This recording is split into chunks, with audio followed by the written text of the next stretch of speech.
if you can credit the university, then I always get points when I Yeah, get okay.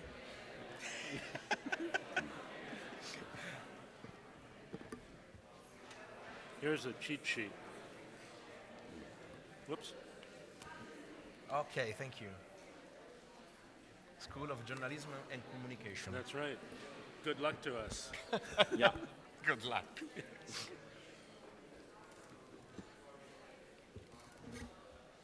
We got a good. When you need a translation in Italian, Yeah, this is for the translation.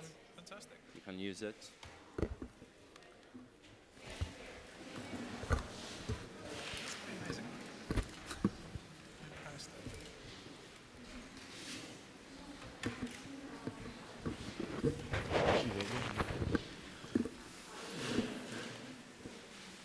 Ok. Allora, buongiorno a tutti. Io sono Alberto Puliafito, sono direttore di Blogo.it e cofondatore di un progetto giornalistico che si chiama Slow News. Qui con me ci sono Rob Orchard, che è il direttore di un magazine che si chiama Delayed Gratification, Peter Laufer, che è, leggo direttamente al bigliettino, docente alla School of Journalism and Communication dell'Università dell'Oregon, e Antonio Talia di Informant.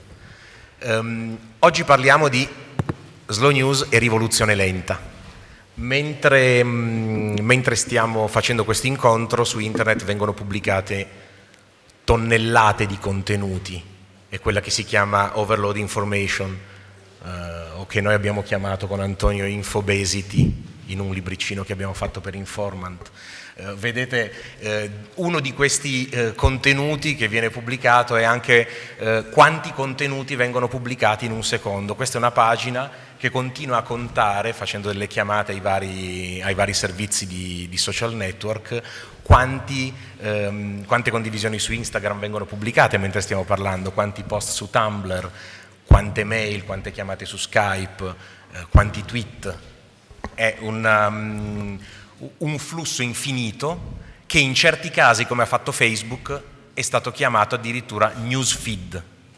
Il fatto che Facebook abbia deciso di chiamare il suo flusso di contenuti, dove ci sono mescolati senza soluzione di continuità video di gattini che fanno cose commoventi, video di bimbi che fanno cose divertenti, vere news, reazioni alle vere news, di commozione, di indignazione, no? Tutte le emozioni possibili e immaginabili. Quando muore qualcuno cambiamo la foto del profilo perché è morto quel qualcuno, quando c'è un evento diventiamo Je suis Paris, Je suis Charlie, eccetera, eccetera, e tutto questo si fonde in un segnale che in realtà è rumore di fondo, dove diventa sempre più difficile distinguere la notizia e che in qualche modo fa sì che il valore della singola notizia diventi quasi insignificante. Facciamo un esempio di cui parliamo tutti in questi giorni al Festival del Giornalismo, i Panama Papers. La notizia che esistono i Panama Papers è quasi una commodity, cioè non ha importanza dove l'avete sentita, non ha importanza il marchio, probabilmente molti di noi l'avranno scoperta da Facebook o da Twitter, no? Quindi la news, esistono i Panama Papers, sono usciti i Panama Papers, di fatto non ha alcun valore. Allora dov'è il valore giornalistico? Il valore giornalistico sta in tutto il lavoro che è stato fatto per arrivare alla pubblicazione dei primi pezzi che raccontano in qualche modo che cosa sono i Panama Papers.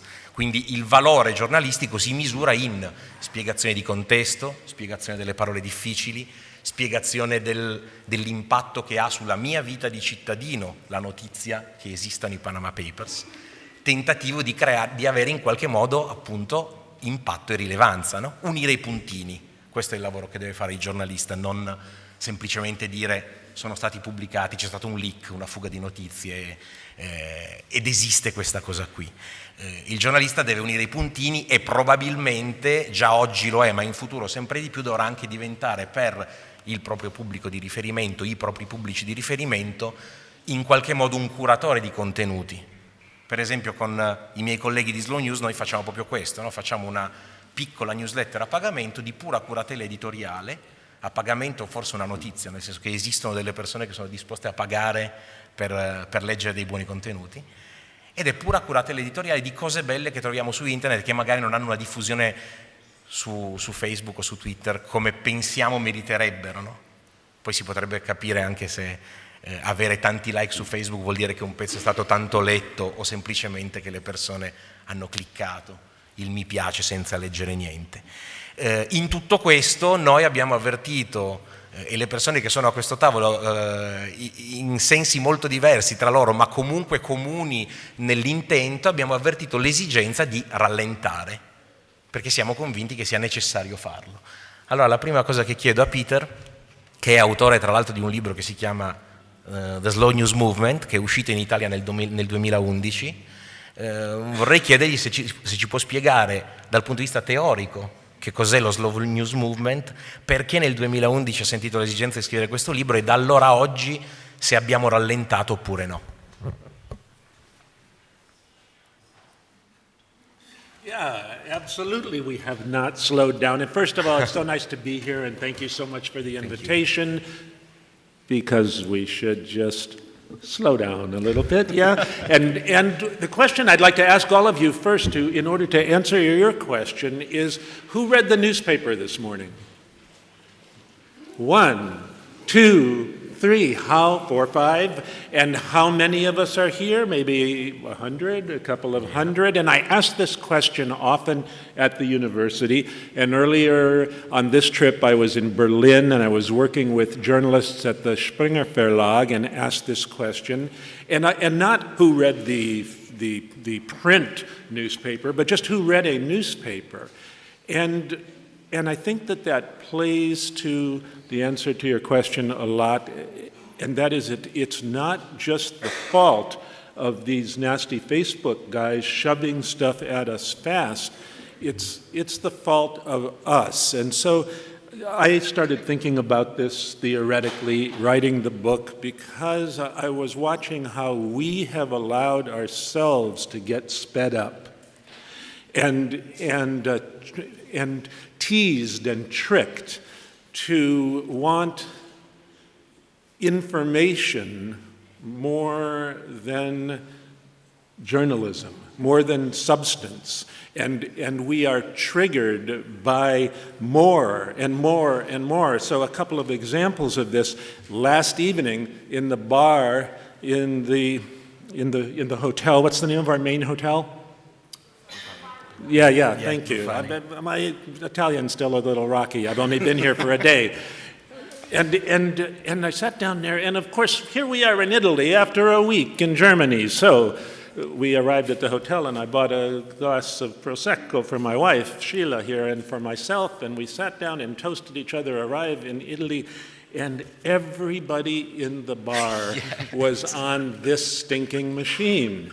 And going like this, and even people at tables together, and they're not talking to each other, and it's 4:30 in the afternoon, and you're in Italy. So the problem is ours, along with those who are doing it to us. So for example, I'm from the University of Oregon, and the main regional newspaper is the Oregonian in Portland. And the reporters at the Oregonian are getting some of their pay figured on clicks. And if you look at the click, what is it called when those guys out there are trying to get us to click? It's clickbait. Yes. Clickbait. You look at the clickbait, and the headlines are offering nothing other than trying to intrigue you past to get the click, as opposed to looking at a traditional newspaper where often the headline will give you some sense of story. So I think the theoretical basis largely is that the onus is on us. We have to find it, and we have to be demanding. And here's where it's difficult, because just before this meeting, we all met in the cafe out there, and we had coffee, and I understand we paid for it, right? I didn't, thank you all. Nobody, actually. Somebody did pay for it. We have to be ready to pay for it, too. We have been conditioned on multiple levels to create this superficial curriculum of information in our heads that isn't the news, that isn't journalism, and that's why so many of us didn't raise our hands in here just now, and why we do not have As a society, I argue, the depth of information, we need to be good citizens. We have to demand it, we have to pay for it, and then maybe we will get it again, and the models will Gesundheit, as we said last week. And then somehow the models for the business side of it, which Rob will speak about in a moment, I think, will be able to be developed, but not as long as we think just the noise is adequate to stimulate us. And if just one final example in answer to your question, Sheila gets these alerts from the New York Times, and one time we were sitting around and her iPhone went off to disrupt us, and the news was that the National Hockey League in the U.S. had come up with a tentative agreement with players to satisfy what might have been a strike. And I postulate that that really wasn't that important to know, and that we have to not just find the information, demand the information which is out there, recreate the revenue models in a manner that can support the news reporters, and then prevent as best we can from this noise from intruding on our moments with Prosecco. Yes? Yeah. Rob, can you explain us how do you translate in practice the slow news movement? Delayed gratification, in a sense, is a practice translation of this theory of slow news. Exactly. Okay, so hello everybody. This is my magazine, Delayed Gratification. Call it a slow news magazine. We set it up in January 2011 with the aim of providing a counterbalance to exactly what Peter was talking about, which is super, super fast, very cheaply produced content that is coming at you in incredibly regular updates through your smartphone and through your online and through your Twitter and so on. So we wanted to do something that was the opposite of that. So we created a print-only publication that comes out once every 3 months. And what we do is we look back over the news of the last 3 months and we try to pick out what was genuinely important after the dust has settled. So we get rid of all of the kind of Twitter nonsense and the celebrity nonsense and all the stories that turned into nothing and all the stories that were just paid for by companies. And we try to go back to the stuff that really, really matters. And very often what we find is that 3 months after the rest of the media has moved on from a story, the story is very, very different. The example I always like to give, I think one of our best stories, was the Soma mining disaster in Western Turkey in 2014. And it was a classic example of fast news coverage. There was, the world's media was there in Soma for this mine collapse. And they were there for 3 or 4 days. And they were reporting on the story as it was happening. There were people standing, in front of TV cameras as people were being dragged, bodies were being dragged out of the mine behind them. They were effectively saying what they could see. And they were there, and all of the politicians came, and they kind of talked about all the support they were going to give, and there were international offers of help. Then suddenly the story, it ended. It moved on, as the story always does. The agenda moves on very, very quickly. So we sent somebody back 3 months later, and we found a completely different story.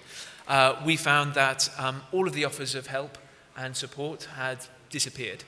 They had not been fulfilled. We found that all of the promises of compensation for the families of the miners had also been played around with. So some of the miners' families had been compensated, some of them hadn't, and actually the miners' families had been turned against one another. And we also found that a load of neighbouring mines, which had been closed down at the same time, and promises had been made that they would be made much safer, had just reopened anyway, no difference, no change. So I think that's something valuable. We're a very small publication, but what we try to do is take these ideas of slowing down and finding the value and the virtue in slowing down and apply them to news stories. And quite often that gets something really interesting and additional. And the other thing that you find very often is people often don't really know what they're saying when they're interviewed when something is happening, because they're still trying to deal with it. You go and talk to somebody who's in the middle of a horrible emotional crisis, some dreadful event has happened to them.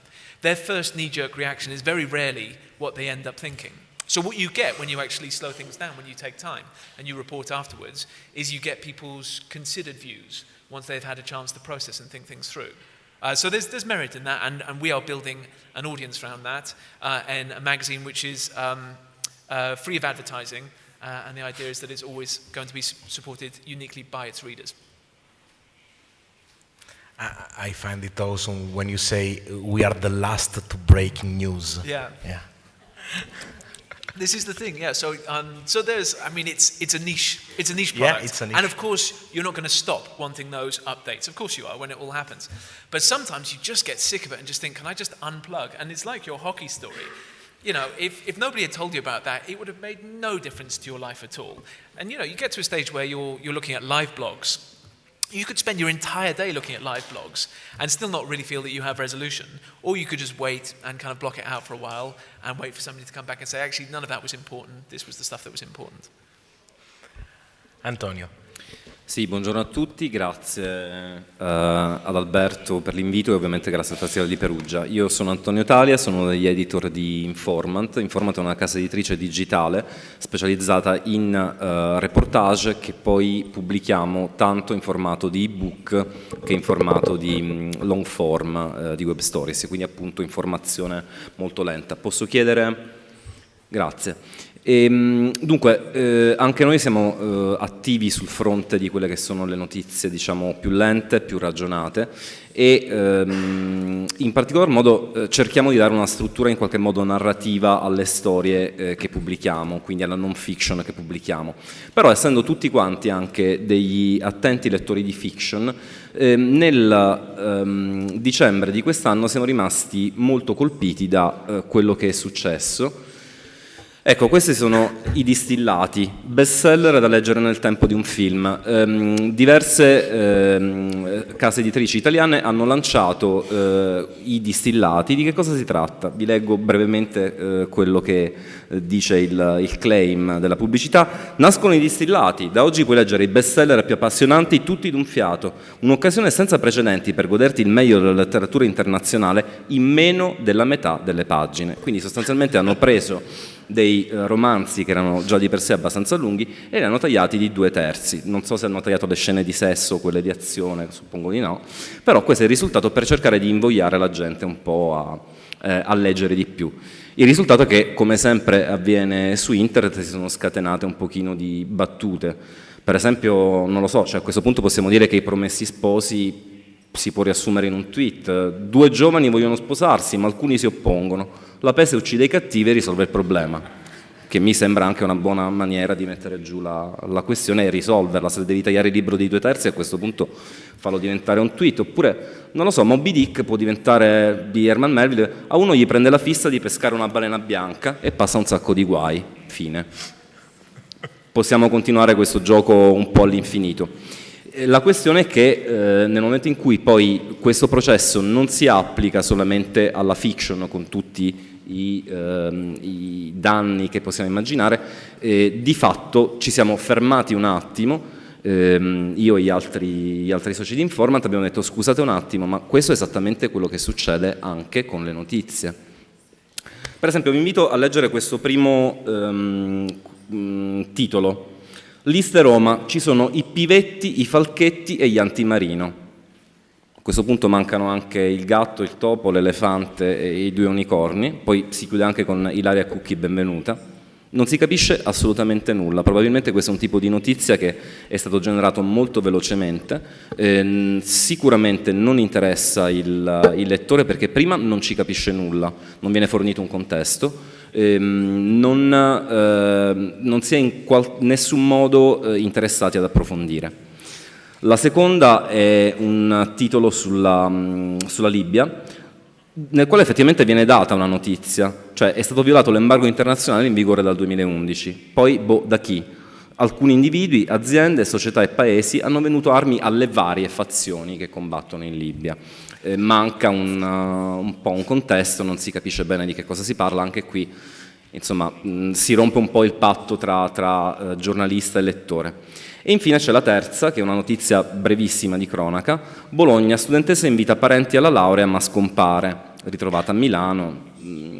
Insomma, Anche questa è una notizia che in qualche modo, come quella della Libia, spalancherebbe un mondo. La Libia ovviamente spalancherebbe uno scenario internazionale, mentre invece questa qui è una finestra sulla vita privata, che però in qualche modo come storia sarebbe, secondo noi, secondo un po' come cerchiamo di lavorare con Informant, molto più eloquente di 1000 statistiche sull'abbandono scolastico, eccetera, eccetera. In qualche modo però credo che non ci interesserebbe sviluppare la prima, le altre due le avremmo sviluppate in qualche modo. Questo perché? Perché sulla scorta di tutto quello che hanno detto Alberto, Peter e Rob prima di me, in qualche modo queste notizie possono essere trasformate in storie e la differenza è notevole. Le notizie appunto, come sappiamo, sono quasi delle commodity ormai. Una storia è qualcosa che risponde a un bisogno ben preciso del nostro cervello di calare tutto quanto in una struttura narrativa. Quindi in qualche modo abbiamo bisogno di una trama, di dei personaggi, di un inizio, uno sviluppo, una conclusione. Questo metodo di allargare un po' il punto di vista non significa necessariamente cercare di diluire e di godersi un piacere lento, un po' viziato, un po' blasé. In qualche modo significa dare conto davvero al lettore e restituire al lettore una dimensione di lettura e di informazione, perché ormai stiamo parlando non dei libri distillati, stiamo parlando di non fiction, nel quale si può per esempio capire quali sono queste varie fazioni che stanno in Libia. Si può capire quali sono questi individui, queste aziende, queste società, questi paesi che hanno violato l'embargo. Oppure si può parlare appunto di abbandono scolastico partendo dalla storia di un singolo personaggio, che è questa ragazza che ha inscenato questa finta festa di laurea dalla quale poi è scappata perché appunto non si era laureata e non aveva la possibilità di mostrare praticamente nulla ai genitori, e in qualche modo calare il lettore in una storia che sente davvero sua. Ora, io non so se in qualche modo tutta questa struttura sia solamente una questione di delayed gratification. Penso che sia anche un elemento molto importante il rallentare e il produrre delle storie che abbiano una struttura un po' più sviluppata, un elemento in qualche modo economico. Da un lato per l'industria giornalistica, perché in qualche modo sappiamo che i contenuti veloci sono gratis, mentre invece quelli più sviluppati hanno un modello di business che può portare al pagamento e quindi alla sostenibilità, ma è anche una questione di economia del tempo, tanto del giornalista quanto del lettore. E perché del lettore? Perché se invece di essere bombardati in continuazione da informazioni appunto come la partita di hockey, la scuola di hockey e così via, dedichiamo lo stesso tempo che dedicheremmo a un newsfeed di Facebook a approfondire una storia, sicuramente ne usciamo arricchiti come lettori e come cittadini. Quindi in qualche modo, e concludo, il contrasto tra clickbaiting, tra notizie estremamente veloci e tra invece un approfondimento vero giornalistico si gioca su questo, sul migliorare al massimo lo sfruttamento che il lettore può fare del suo tempo, e questo lo si può fare solo in qualche modo dando contenuti di qualità che sono per forza di cose lenti tanto nella produzione che nella fruizione. Il tempo è l'unica ricchezza che abbiamo come lettori e come giornalisti. Mentre Antonio faceva vedere quei titoli, stavo pensando ad una cosa che ho visto qualche tempo fa su internet, dove si sono divertiti a prendere delle prime pagine di giornali di 20-30 anni fa, con grandi notizie, e poi provavano a pensare come le avrebbero date su Facebook. Quindi, per dire, se voi prendete la prima pagina del giorno dopo che l'uomo è andato sulla Luna, scoprirete che nei titoli c'erano già tutte le informazioni di cui si era a disposizione, no? E poi l'autore di questo gioco scriveva, invece se l'avessero condiviso su Facebook avrebbero messo una foto, magari della bandiera americana che sembra sventolare, avrebbero scritto incredibile, mette il primo piede sulla luna e guarda cosa succede alla bandiera. Oppure, non lo so, pensate a Ustica e su Facebook sarebbe stata condivisa come non potete credere a cosa è successo a questo aereo mentre sorvolava Ustica, tutto maiuscolo con i più e dei segni grafici, no? Quindi diciamo è cambiato anche quel modo lì di fare giornalismo. Prima si potevano dare informazioni e si poteva anche far risparmiare tempo al lettore che voleva avere magari solo quelle essenziali semplicemente con i titoli. Però la cosa che mi interessava capire è, abbiamo parlato tanto di giornalisti, abbiamo parlato tanto di lettori, ok? C'è una responsabilità individuale, Peter, is there an individual responsibility both from journalists and from readers? Can we talk about that? Yeah, there's a individual responsibility for journalists and for readers, but I do believe that the push is going to come from us, the consumers.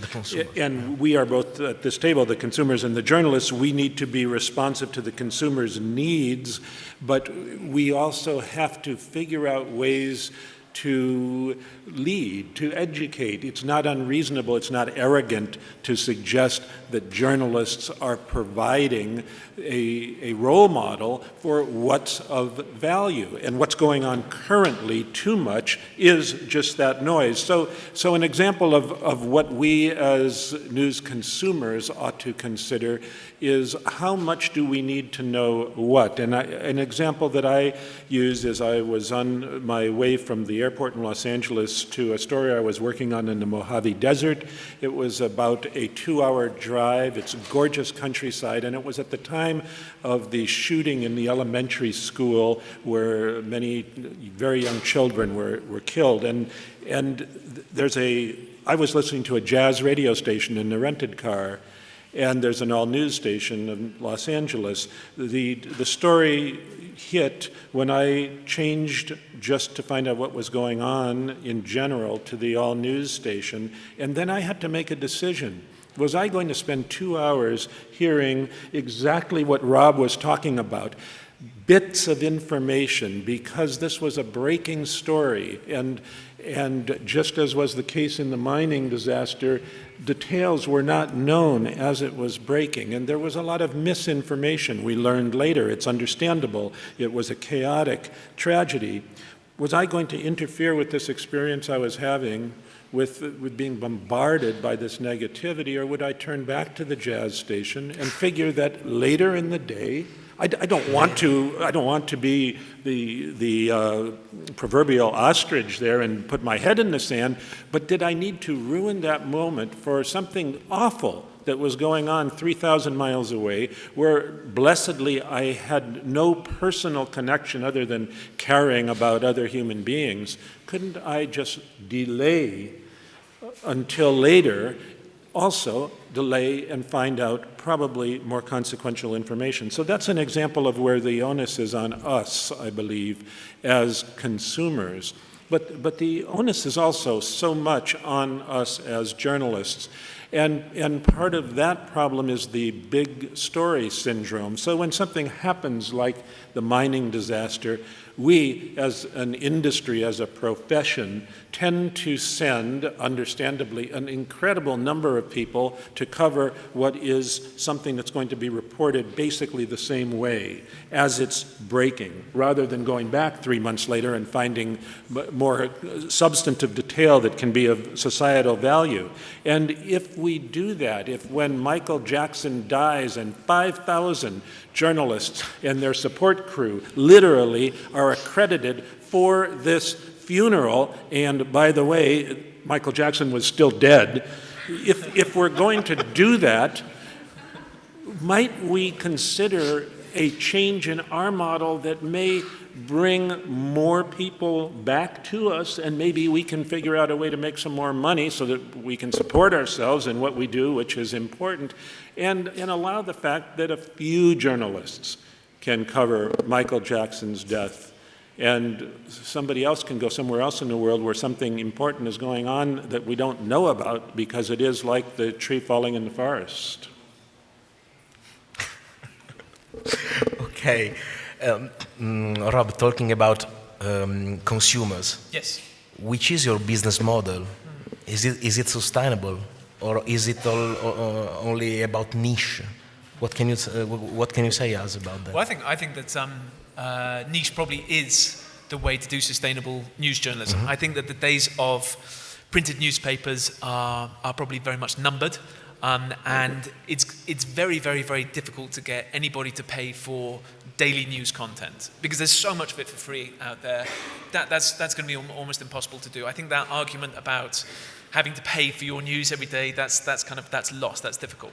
However, I do think there's because everything is so fast and so intense and there is this white noise of media coming towards you, I think there is money to be made in publications which actually do the opposite and which take time and give analysis and so on. So our business model has always been an experimental magazine. So the idea was to see whether, instead of taking the dominant model, which was to produce stuff very fast and to monetize it through invasive, intrusive online advertising that pops up as soon as you go onto a site, just to go back to basics and actually charge the cost of journalism and see if an audience gathers around that. So we're 5 years in, and the first 3 years were incredibly difficult. We did a lot of, ignoring the printers and pretending we were on holiday so we didn't have to pay the print bill, and then we could kind of wait. And at one stage, when we started this magazine, my wife and I worked on it for free, effectively, for 3 years. And we got so poor that actually we got married during that period, and our wedding presents arrived. And we're like, do we need all of these? And so we sold quite a few of our wedding presents just so that we could have money so we could keep going. So kind of difficult times. But it was just extra lamps and stuff. Like, it wasn't that bad. And like a knife block we didn't need. But still. So it wasn't easy. But actually, so about a year and a half ago, we broke even. And now we have a nice, small 7,000 copy sales. Just over half of those are subscriptions. And it's a sustainable model. There's enough money coming in just for that. You don't need advertising. And the good thing is that now there's enough money coming in that we can invest in bigger and better stories. This for us is a 30-year project. And I think any media project probably needs to be these days. There's no instant answer. There's no easy way to make this work. This is an industry that is in massive, massive decline and has been for a long time. But this is possible. Niche is possible. You can do good stories and you can invest. And you can get people who say, do you know what? I will pay you the price of 2 cinema tickets a year for some really good journalism delivered to my door. We don't all have to be in a race to the bottom and give everything away for free. Quindi si può fare con le nicchie, Antonio? Sì, allora è chiaro che il modello che traccia Rob è anche molto diverso da quello che può avvenire in lingua italiana, perché comunque, I don't know, where are your subscribers from, mainly? So we have 70% UK and 30% rest of the world. Yeah, sì. Okay. Quindi è chiaro che comunque a livello di lingua è molto più semplice con una lingua come l'inglese, questo è sotto gli occhi di tutti. Dal punto di vista nostro di Informant, che comunque chiaramente è una realtà molto più piccola, quello che abbiamo visto in ormai 4 anni di attività è che in qualche modo se si riesce ad accumulare non solo una nicchia, ma è un po' quello che, perdonatemi lo svolazzo, diceva Paolo Conte con il suo pubblico musicale. Dice: il mio è un pubblico di nicchia, ma è la somma di tante nicchie di pubblico, cioè quello a cui piace il jazz, quello a cui piace le parole ricercate, che alla fine riescono a sommarsi e a fare un pubblico un po' più ampio. Quello è un po' quello che stiamo cercando di fare noi. Siamo in piedi ancora nonostante we also had hard times, as you mentioned before. L'obiettivo è ovviamente riuscire ad arrivare a una sostenibilità definita, però si può cercare di arrivare a un modello di sostenibilità attraverso la somma di più pubblici, secondo me. Quindi più nicchie che però sono interessate ad aspetti diversi di un'informazione buona e fatta lentamente. Allora, noi vorremmo rallentare, però il tempo è quello che è a disposizione, quindi io farei quella cosa che poi di solito non ha quasi mai riscontro, ma spero di sì, visto il contesto. Ci sono dei giornalisti, immagino, in sala, e mi rivolgerei al pubblico per sapere se avete delle domande. in particolare direi per i nostri ospiti. C'è un microfono, ce la fa il... Microfono? C'è una domanda lì? Ce n'è una qui. Ah, ok. Ok, no, per lo La streaming. registrazione.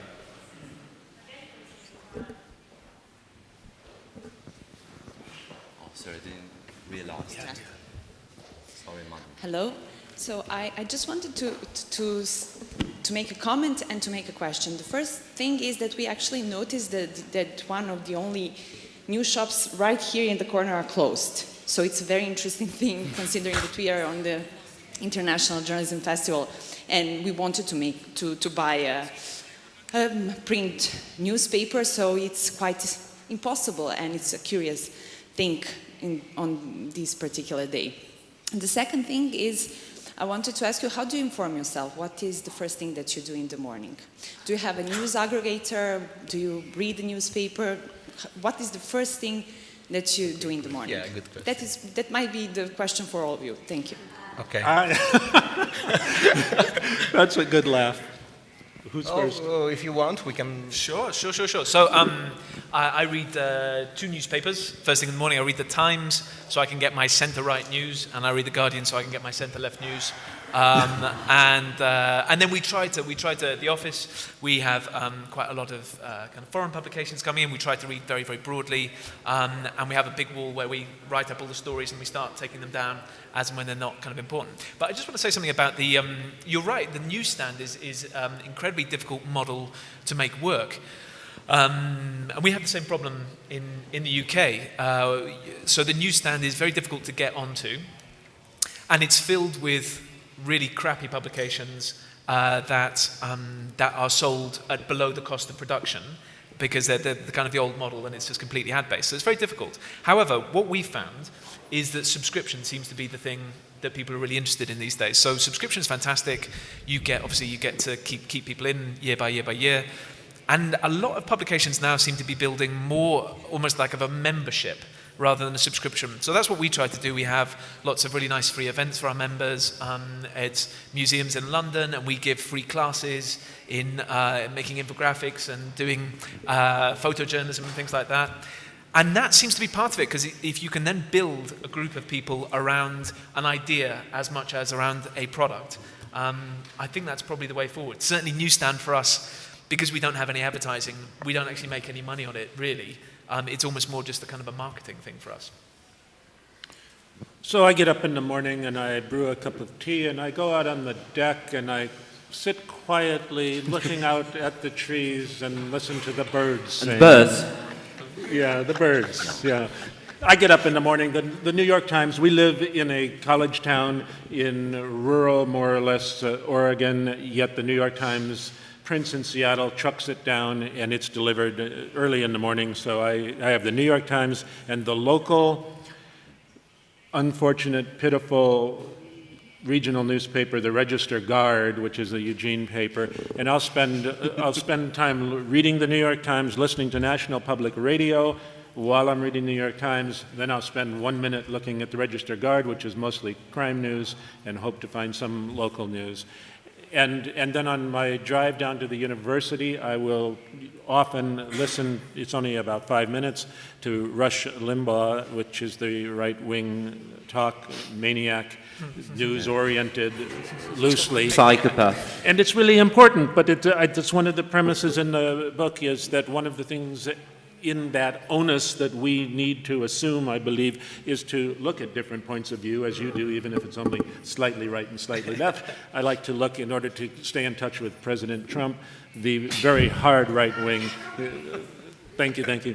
So, and in regard to newsstand sales, this is really depressing to see, as a paper like the Register Guard, which used to be a substantive local paper before this disruption, as we've been calling it, has happened in the industry, and as the model for it collapses, and it continues to raise its price, and lower the quality and quantity of content, and then around town you see the boxes, because we tend to use boxes, not newsstands with somebody selling it.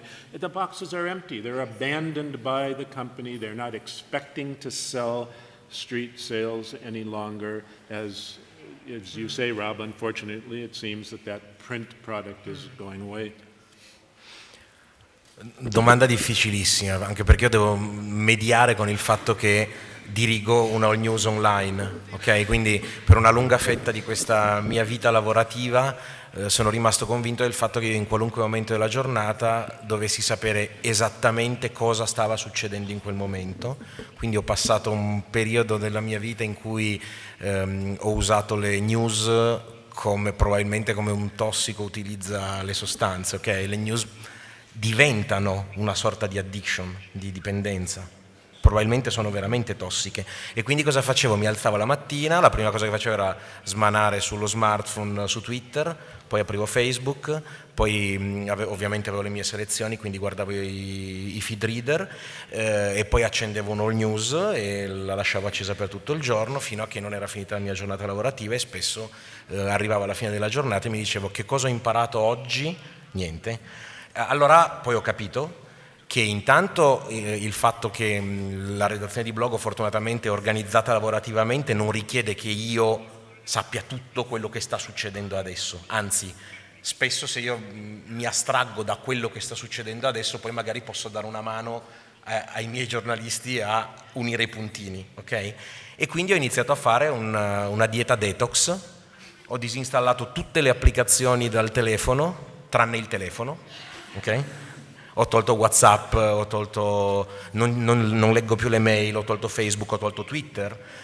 Lo sai cosa è successo dopo che l'ho fatto? Assolutamente niente, se non che la mia vita è migliorata e adesso posso fare una selezione delle cose che leggo. Per esempio l'altro giorno ho letto su un numero di Internazionale, ho iniziato a leggerlo perché era lungo, un pezzo di un antropologo che spiega l'ISIS, e avevo la sensazione finalmente di dedicare il mio tempo a leggere qualcosa che mi interessava veramente. Okay? Quindi è chiaro che io devo comunque avere una via di mezzo tra le due cose, però secondo me fare quel tipo di dieta lì informativa ad un certo punto diventa necessario.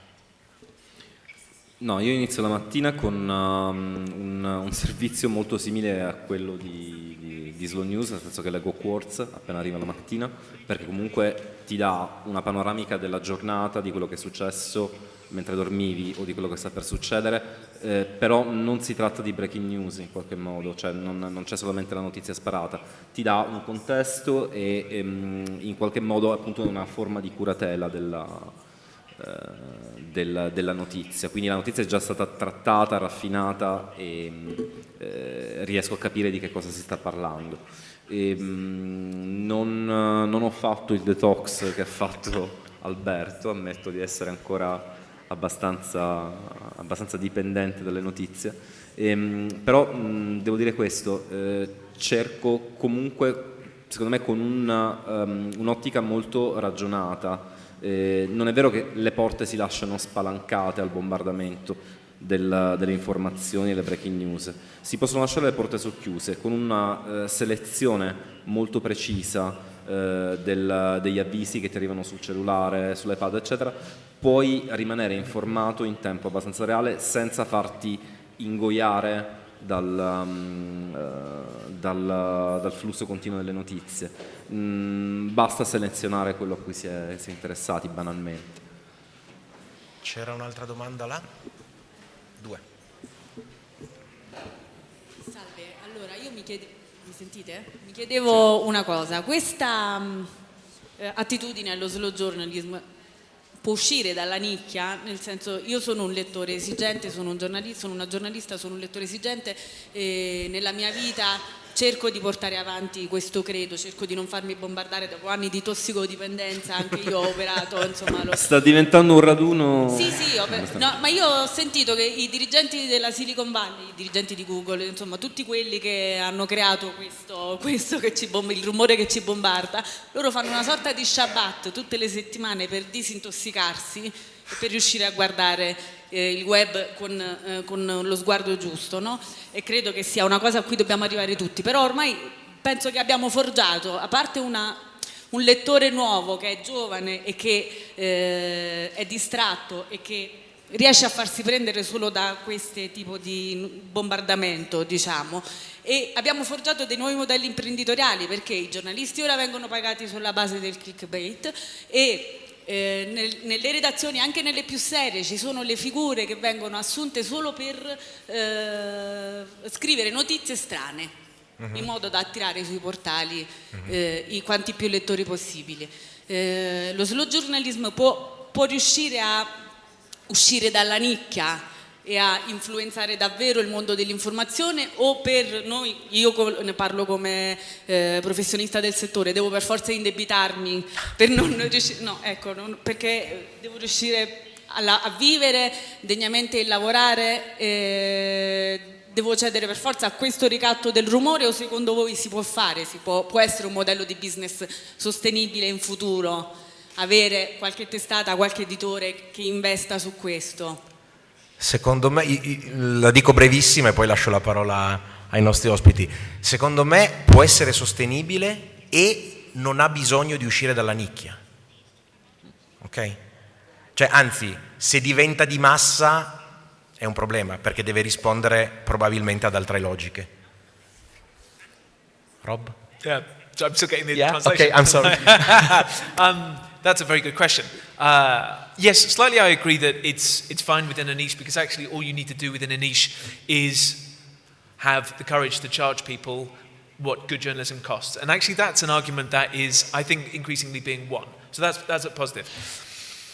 But actually I would say, like, a lot of what we call, and you know, there's loads of people talking about slow journalism and different approaches to it. Slow journalism, at some level, is just a code for good journalism. That's really all it is. It's just a reaction against, in the same way as, you know, slow food movement was a reaction against the fast food movement and saying this is what's important, this is the way we've always done it, and there's value in taking time to make something of quality.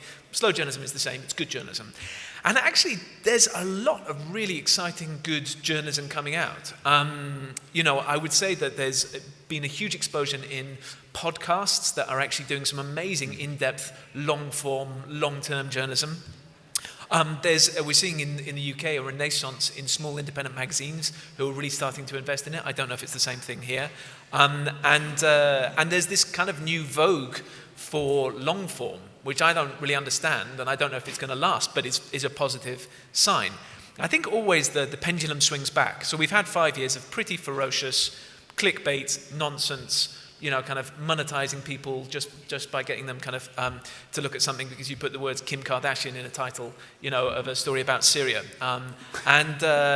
You know, so I think it always swings back. And I sense an appetite for this. Whether it'll ever be a mainstream thing, probably not, because people have very limited time and attention and money. And actually, for the majority of people, probably, you know, who aren't at a journalism festival thinking about journalism, probably it's kind of okay. You know, you get enough from what we're giving now. But don't be disheartened, because there is money to be made out of it. It's not huge money, but there are sustainable livings as a journalist to be made, I think. And another response? Yeah? Yeah. So I think it's important also to take a look historically. We've always had this imbalance, and if you look at the UK, if you look at London, you have huge circulation for the Sun, and the circulation for the so-called quality newspapers is much less. You look at New York, and the Daily News and the Post eclipsed historically the circulation for the New York Times. So those who seek slow news, quality news, are perhaps always in the minority, but that doesn't mean that it goes away. Also, just in response to your question, because I realized I missed something, I do look at The Guardian online in the morning. It's not that I completely eliminate the pixels from my life, and there's a lot of value there also. If something happens in Pakistan, I'll take a look at Dawn in English to see how it's being reported there. So we take advantage, of course, even though I love your detox model, and we are Facebook friends in that neither of us have Facebook anymore. Ok, abbiamo un altro po' di domande, c'è la signora? Hello, I really appreciate your discussion this morning. Isn't what you're describing as slow journalism really how journalism was, I'm American, so I'm going to reference the US, in, say, the 60s and the 70s. And,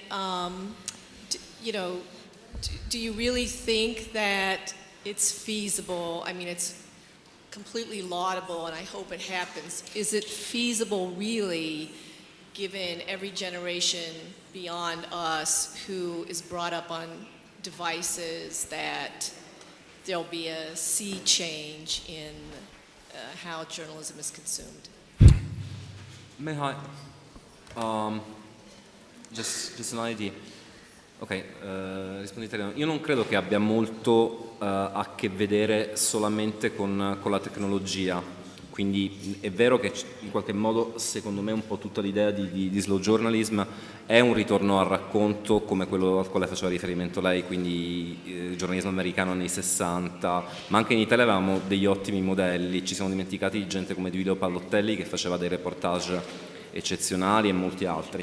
Non credo che abbia a che vedere con la tecnologia, secondo me, ha a che vedere con la maniera di raccontare. La tecnologia è un supporto, si può raccontare con quegli stilemi, quel tipo di impostazione, indipendentemente dal supporto che si utilizza, che sia la carta o che siano i pixel.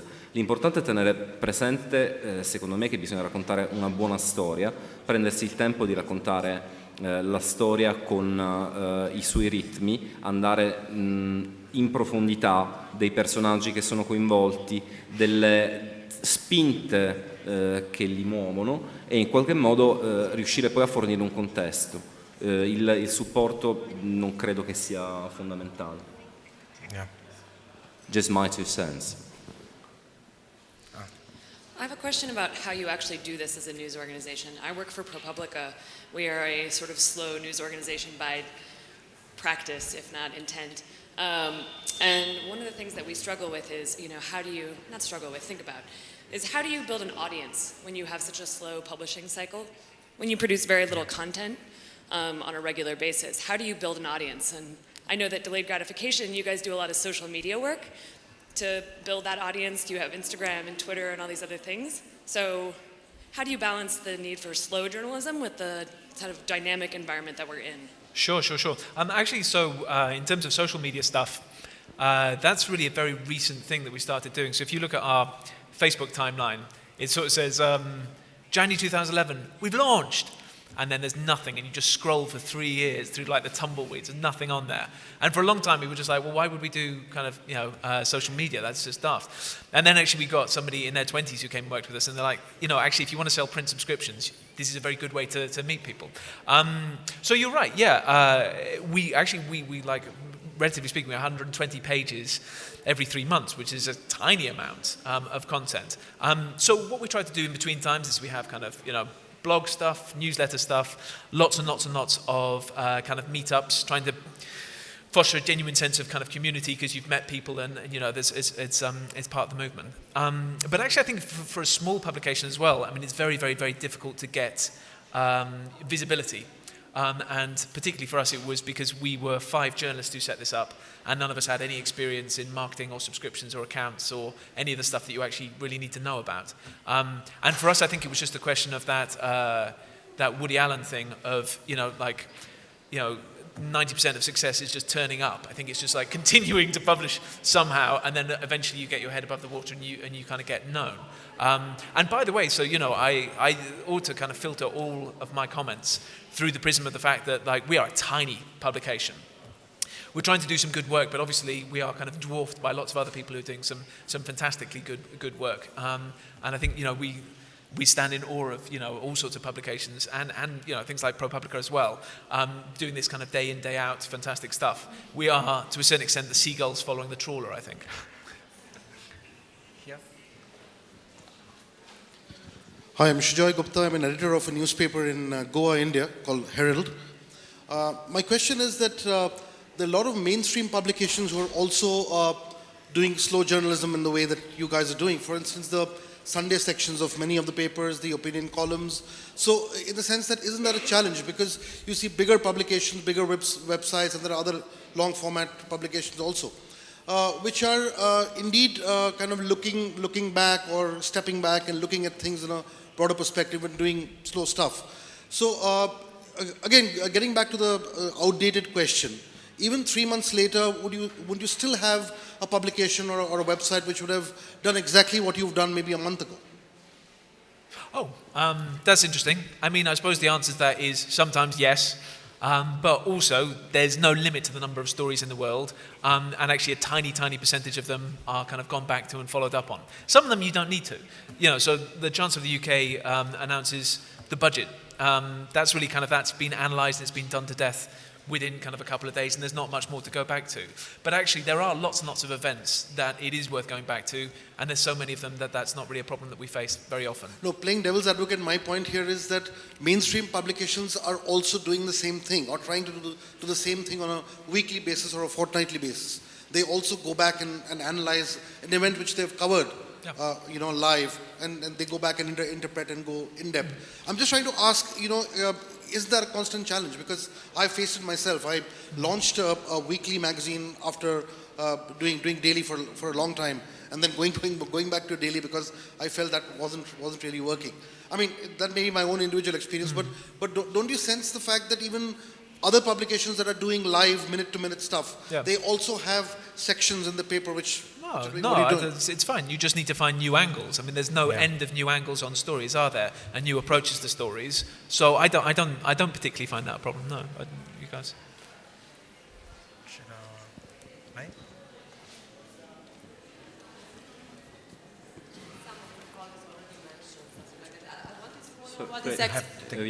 What is actually, but some of my colleagues already asked part of it. What is actually new about the slow journalism? Is there any new approaches to slow journalism? Because the slow journalism is basically the part of the mainstream. Mm-hmm. Of course, if you stay only on the US ground, it's the New Yorker, Atlantic, or Harper's, or This American Life. Mm-hmm. So I wanted to know, do you see anything new in a slow journalism approach of today? Well, I think that you could say what's new is the same thing that's new about slow food. So if we're making these comparisons, if you're going to eat slow food, however you define it, you are probably going back to that which your parents or your grandparents or your great-grandparents ate, and you're eating a diet that is a response to that which has been jammed down your throat, literally, by marketing. And so, as I understand what we are all saying here about slow news, and what I meant in the book, is that we are remembering why journalism exists. And of course it exists to sell papers, and of course it exists to be able to support journalists to do their reporting, but it also exists to inform the audience, the consumers, in a consequential manner, and that's not being done too often by much of what's consumed now, and so we're reacting to that with something that came before and augmenting it with new tools like the use of that which has caused the trouble. Mi fanno dei segni tremendi, quindi vuol dire che dobbiamo chiudere purtroppo. Sì, chiederei solo un attimo di riattivare lo schermo. They can't leave without buying a subscription to Rob's magazine on the way out, right? E dunque abbiamo cercato tutti insieme di mettere un pochino tutti questi contenuti che avete ascoltato oggi in un ebook. Ve lo segnaliamo non per fare pubblicità a noi stessi, ma perché si tratta di un ebook il cui ricavato poi andrà in beneficenza. Si intitola Informarsi con lentezza, ci sono degli interventi di Rob, di Peter e di altri, secondo noi, personalità del giornalismo lento, se vogliamo chiamarlo così. C'è anche uno scritto inedito di Gaetelese. Il ricavato va a Ossigeno per l'Informazione, che è un'associazione che protegge e fornisce aiuto ai giornalisti che si trovano in difficoltà o che sono minacciati dalle mafie. E abbiamo cercato di condensare un po' tutto questo in questo ebook, e se riuscite a dargli un'occhiata ci fa molto piacere. Grazie. Grazie a tutti.